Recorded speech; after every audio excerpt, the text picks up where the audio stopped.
मुझे एक check post दिखी, मुझे नहीं दिखा उस पे इंडियन फ्लैग और कुछ भी। तो मैं उनसे कंफर्म करने के लिए दूर से मैंने हाथ दिया ऐसे, एंड जो सोल्जर था उसने गन पॉइंट कर दी मुझ पे।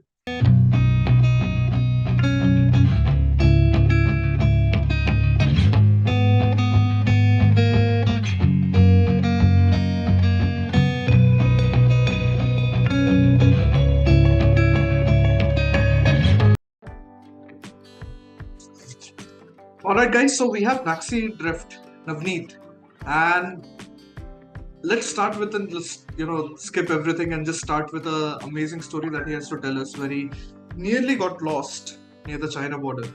Maxi, I'd leave it to you now. Yeah, so basically what happened was I was riding along Changtang Valley. So I was trying to find my way into Changtang, and this was around, I think, 2016 or 17. So I was around that area. There were no signboards, nothing. Tourism was not, that much affected there, because at that time, not so many solo riders were there. Plus, groups were also not ready to go to that side, because you can't differentiate between, where is China border and where is India border. When you enter Changtang, you have to cross whole Pangong Lake. I think it's around 48 kilometers. Then you suddenly can get lost. You won't see any Indian flag. You won't see any, anyone there. Even if you see anyone, that will be around like 1 hour, half an hour, 2 hours. You can do anything there because it's just you. And funny part is it's around above 15,000 feet altitude, 14 to 15,000. And it will look like, something like Rajasthan or cold desert. So it's basically like that. So to reach there, you have to cross certain, I think, 3 to 4 checkposts minimum. And at that time, you needed special permission from, Leh, the office in Leh, which gives you permits. So I had all the permissions, but funny part is I'm, not that much good at keeping my documents. I lost one of the permits. And when I reached a spot and I crossed the sandstorm before reaching that spot and the barrier. So I was looking for it all over again and again. So I think that was ITBP there. So ITBP head came and he was like, why are you going there and you don't even have a permit, and why didn't you click pictures and stuff? So I told him I will get back to the last check post and I will click a picture and bring it to you. But he was so much angry at me, like, you stupid fellow, why you are alone? And I was carrying my tent, my sleeping bag and everything on a bullet, and it was fully loaded with stuff. And the guy was like, why are you taking this elephant with you, so much stuff all alone? If you get caught by China, and if you ever get caught, we won't be notified, nor the Indian government. For 3 months you will be with China only, and you will be arrested and all. And after some time you will be released. Then we will get to know someone named Navneet was caught there. But I told him my story, why I wanted to go there. So basically I wanted to meet a nomad there named Palge Sewang. चलो, तो ये बताइए कि आपने when did you bro like decide to कि आप job छोड़ोगे and then you will do this long ride of 28 days near the China border? So it was a point, एक बार ये मतलब जब मैं स्पीति से वापस आ रहा था, विंटर स्पीति से, तो I met a guy named Nitin. So now he is famous by the name Old School Bastard. So we became friends. उस टाइम पे हम फ्रेंड्स बने, तो हम वापस आ रहे थे, तो वो कल्पा बहुत होता था एक स्पॉट पे। मैं भी जब गया था मैं भी वहीं रुका था, हम रैंडमली मिले थे। तो ही आस्क्ड मी कि हम वहाँ रुकते हैं, न्यू ईयर वहीं स्पेंड करते हैं। I was confused a bit, मैं वहाँ रुका। एंड उस दिन एक बंदा और मिला, हिमालयन डिवोटी के नाम से, I think he is now on Insta.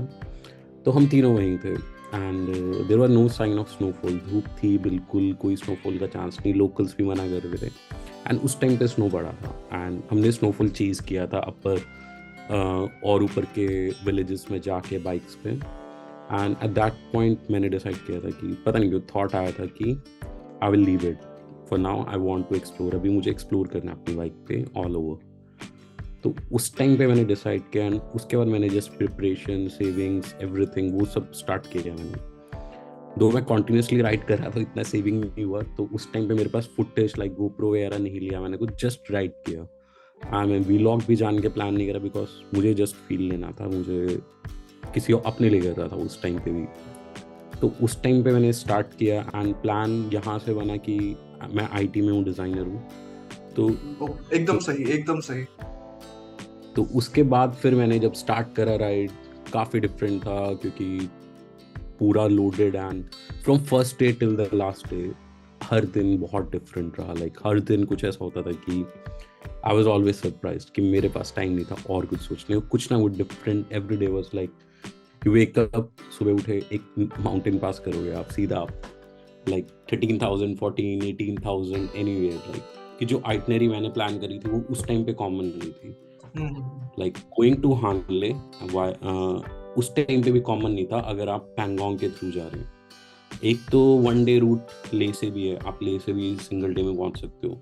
मैं इनर रूट से जा रहा था कि पैंगोंग पूरा क्रॉस करूंगा, चुशुल एंड ये सब क्रॉस करके जाऊंगा। तो उस टाइम पे एक हेल्प तो मेरे पास डॉक्यूमेंट्री थी जो गौरव जाने की थी, जिसके अंदर मैंने आइटनरीज देखी थी।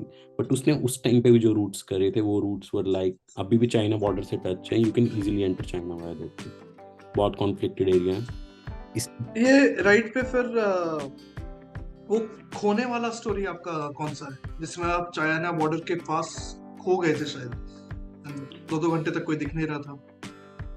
तो हुआ ये था कि जब मैं पैंगोंग पहुंचा तो पैंगोंग से अगले दिन मुझे लाइक पैंगोंग का व्यू स्टार्टिंग पॉइंट है आपको, लाइक पैंगोंग आपका स्टार्टिंग एरिया है, आप वहाँ पे रुकते हो नॉर्मली जहाँ सारे टूरिस्ट रुकते हैं। तो अगली मॉर्निंग मैं उठा एंड वहाँ से राइड स्टार्ट करा। तो उसमें बेसिकली जो फन पार्ट है कि आप पैंगोंग के बिल्कुल राइट साइड पास में ही राइड कर रहे हो एंड कोई नहीं है, लिटरली कोई नहीं है। आप वहाँ से सीधा चल रहे हो, आपको ये भी नहीं पता एंड पॉइंट। इट्स जस्ट कि मैं अपना ओडोमीटर चेक करता रहता था कि कितने किलोमीटर्स होने चाहिए, because odometer was important in that day during that time. तो वहाँ पे मुझे बहुत सारे पॉइंट्स थे। लाइक इस रूट में अगर बताऊँ तो 2 पॉइंट्स थे कि एक तो जब मैं जा रहा था सैंडस्टॉर्म आया, मैंने क्रॉस किया एंड सैंडस्टॉर्म क्रॉस करते जो चेक पोस्ट आई, उससे पहले 2 चेक पोस्ट में क्रॉस कर चुका था। मेरे डॉक्यूमेंट्स गुम हो गए जो उस चेक पोस्ट पे दिखाने थे एंड उनका जो सीनियर था वो आया, लाइक आधे घंटे तक मैंने डॉक्यूमेंट ढूंढे, मुझे नहीं मिले एंड सीनियर आया, वो मुझ पर बहुत गुस्सा हुआ, उसने मेरा नंबर दे दिया, हरियाणा से तू यहाँ क्या करने आया, मेन लद्दाख में घूम ले। तो I told him my story कि मैं जॉब वगैरह छोड़ के I am here to meet a guy named Palge Tsewang Rango village में। तो पलगे सेवांग को ढूंढने आया हूँ बिकॉज मैंने डॉक्यूमेंट्री ये सब देखा था, काफ़ी इन्फ्लुएंस था मेरे ऊपर उसका। तो मैं उसको सब बताया तो ही वॉज सो हैप्पी। उसने बोला कि तू आगे जा, तुझे कोई नहीं रोकेगा। एंड उसको जबकि मैंने ऑफर किया था कि मैं लास्ट चेक पोस्ट पे जाता हूँ, पिक्चर्स क्लिक करके लाता हूँ परमिट की, बट पीछे सैंडस्टॉर्म ऑलरेडी क्रॉस किया था तो he was not happy with that. कह रहा तू जा, तुझे पूरा सपोर्ट है एंड ही सपोर्टेड मी। उसने नेक्स्ट चेक पोस्ट पे भी कॉल किया कि एक बंदा आ रहा है, इसको रोकना मत, इसको अलाउड है, इसको जाने दो। तो मैं वहाँ से आगे जब गया फिर कहीं जाके एक पॉइंट आया कि मुझे रांगो विलेज मिल गया। उसके बाद जब मैं हानले जा रहा था तब भी मुझे किसी ने बोला कि देख के जाना, एक रास्ता चाइना जाता है, लाइक कॉमनली कहते थे वहाँ पे, और टूरिस्ट नहीं दिखते थे वहाँ। इवन उसी साल आई थिंक ट्रेड दोबारा टूरिज्म स्टार्ट हुआ था, उससे पहले वहाँ पे एक टाइम पे काफ़ी कुछ सीन हुए थे, कुछ भी नहीं था वहाँ टूरिज्म वगैरह, ज़्यादा नहीं था, बहुत कम था। तो मुझे एक चेक पोस्ट देखी, मुझे नहीं दिखा उस पर इंडियन फ्लैग और कुछ भी। तो मैं उनसे कंफर्म करने के लिए दूर से मैंने हाथ दिया ऐसे एंड जो सोल्जर था उसने गन पॉइंट कर दी मुझ पे दूर से ही। तो अगेन वहाँ जो उनका सीनियर था उसने बुला लिया मुझे and he was like you know इधर आओ, क्या करने आया हो इधर, ये सब। तो उसको मैंने बताया सब, तो ही वाज हैप्पी। उसने कहा बाइक खड़ी कर एंड तुझे ब्रेकफास्ट करवाऊंगा।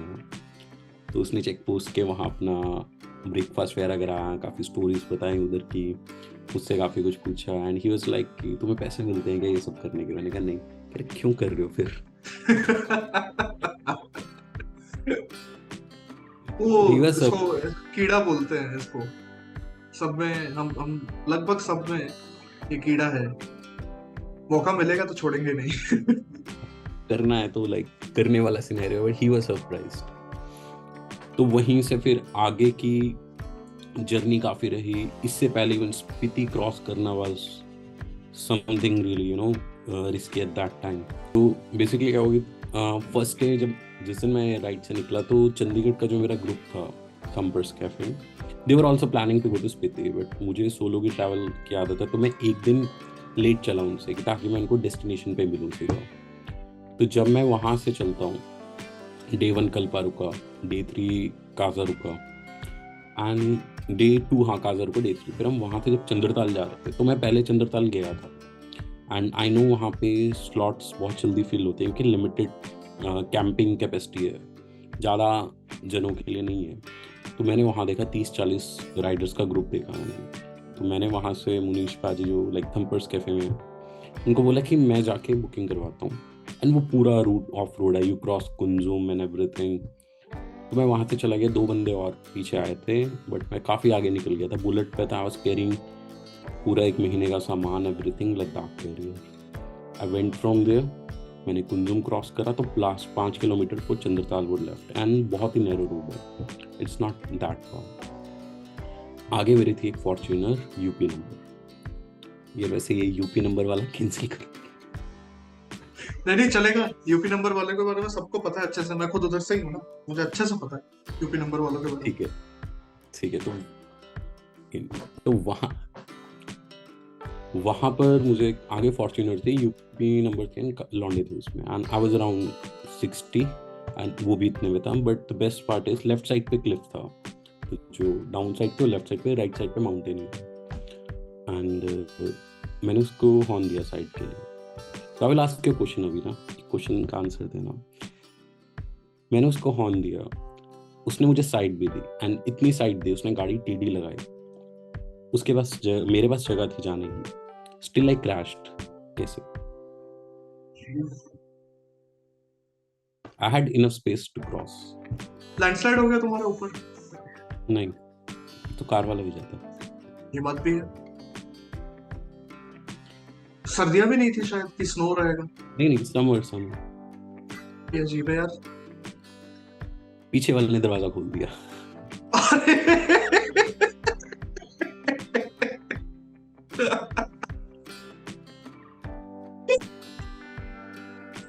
पीछे वाले ने दरवाजा खोल। That was only day 4 of my like ride to Leh कि मैं भी day 4 पे ही था, मेरा लद्दाख कैरियर वगैरह सब टूट गया था। But he opened the door, still मुझे मोमेंट याद रहता है, मैं ओके था। The moment I stood, जब मैं खड़ा हुआ तब एक्चुअल में I was scared because left देखा, राइट देखा, there was only one rock, एक बहुत बड़ा सा पत्थर था जिसको I hit and I will say किसी को भी राइडिंग का वो है ना, और किसी को लगता है ही वो बंदा एडवेंचर टूरिंग करता है तो उसको विंटर स्पीति लाइफ में 2 बार करना चाहिए। 2 बार इसलिए कि एक बार आप करोगे आपको शायद स्नो मिले, वो अलग होगा, वो दिसंबर एंड पे करो आप, क्योंकि उसमें ठंड बहुत ज़्यादा होती है एंड स्नो इतना नहीं मिलेगा, ठंड पर बहुत अच्छी मिलेगी, ब्लैक आइस मिल जाएगी। एक बार करो फेब इन दिनों में, ब्लैक आइस मिल जाएगी। कितना प्यार से बोल रहा हूँ, बहुत मजा आएगा। कितना प्यार से बोल रहा, बहुत मजा आएगा, ब्लैक आइस मिल जाएगी। ब्लैक आइस का मेरा इनकाउंटर भी बहुत फनी है, मैंने जिंदगी में ब्लैक आइस नहीं देखी क्या होती है। मैं पूरे रास्ते वेट कर रहा हूँ, जब मैं गुम हुआ रात को -25-30 में, तब ब्लैक आइस मिली रात को मुझे।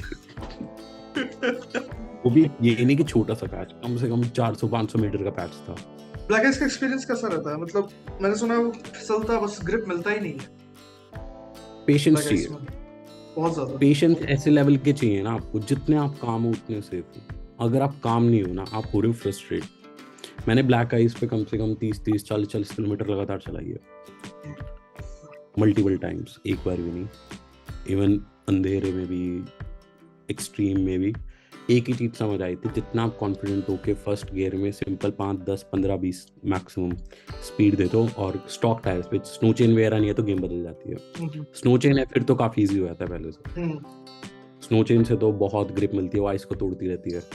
बट अगर स्टॉक टायर है, लगेज है ना, आप जो सिंपली उसको नॉर्मल गियर शिफ्ट नहीं करना, फालतू गियर शिफ्ट कर ही नहीं पाओगे। ब्रेक फ्रंट वाली उतार दो तब भी एक बात है, लगा लो तब भी एक बात है, टच ही नहीं करनी ना, रियर टच करनी है। और हाँ, रियर ब्रेक को कुछ सिर्फ एक चीज काम करती है, इंजन ब्रेक्स। इवन उतराई में भी, डाउनहिल भी एक ही चीज काम करेगी, क्योंकि तुरंत ब्रेक मारोगे, I think you will just brake आप तुरंत टच ही करो, हैंडल टेढ़ा नीचे। क्योंकि बहुत एंटी वो बिहेव करता है। फिर मैंने काफी मेरे हाँ, पास उसकी रिकॉर्डिंग्स पे की जो बिल्कुल डाउन हिल था, पूरा ब्लैक आइस। अब हम्म, नॉर्मली हमें क्या लगता है कि नीचे ट्रैक्शन नहीं है तो हम पैर नीचे लगाए। अब पैर नीचे हाँ, लगाओगे, पैर भी स्किड करेंगे ना, क्योंकि वहां यस, भी तो आइस है। यस, पैर के नीचे कोई कीले तो लगी नहीं है। तो यस, उसका भी सिंपल वही समझ आता है कि आप पैर फुटपाथ पे रखो हाँ, और बाइक आपको और कंट्रोल में आएगा, वो दबाएगा बाइक को और हाँ, इजीली चले। right, true.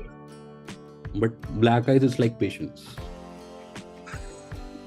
चलो 25 ये भी किलोमीटर डन। में आपको कम से कम 2 घंटे लग सकते हैं, पॉसिबल है इजीली 25 किलोमीटर में।